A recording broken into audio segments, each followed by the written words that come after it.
really long skirts and no makeup and beatniks. Only they listen to the other kind of music. No, just like because we don't understand it. We never really give them the opportunity to understand it. It's just sort of.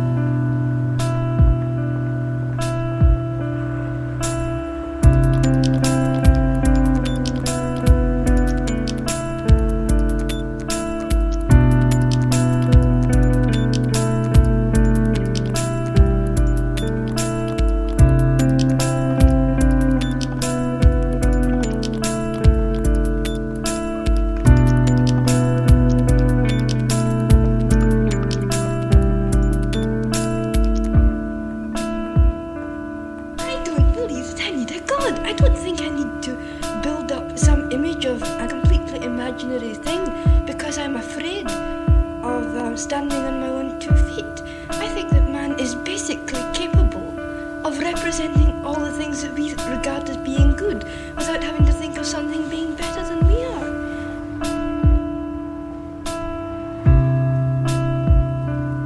Only people with baggy pants and girls who wear really long skirts and no makeup and beatniks.